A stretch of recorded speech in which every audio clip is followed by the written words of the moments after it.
जी बिल्कुल इस वक्त में जिला शिगर के अफ्तादा इलाका ढोक में मौजूद हूँ और ढोक की जो आवाम है ज़िंदगी की बुनियादी सहूलियात के महरूम है।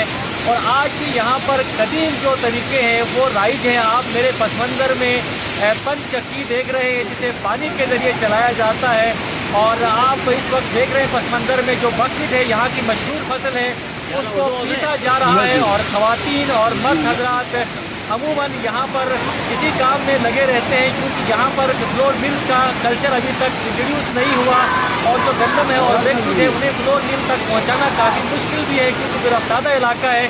लेकिन यहाँ के लोग काफ़ी जबाकश और मेहनत कश है, मेहनत करते हैं और उनकी मेहनत का अंदाज़ा आप इस चक्की से लगा सकते हैं। यहाँ पर एक बोरी को पीसने के लिए कई दिन लग जाते हैं, लेकिन यहाँ के जो जफाकश अवाम है वो मुतवातिर अपने काम में लगे रहते हैं। यहाँ के बेकफिट के हवाले से हम बात करें तो यहाँ का बेकफिट मुख्तलिफ अमराज के लिए इलाज भी समझा जाता है, ख़ास तौर पर कैंसर के मरज़ के लिए ये इलाज समझा जाता है।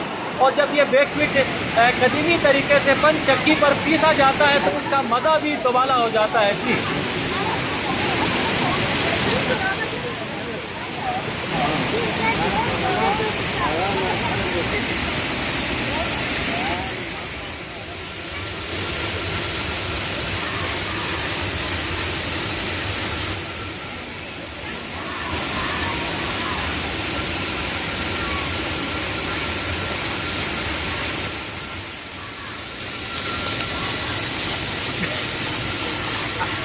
咁樣叫佢咁樣諗啊！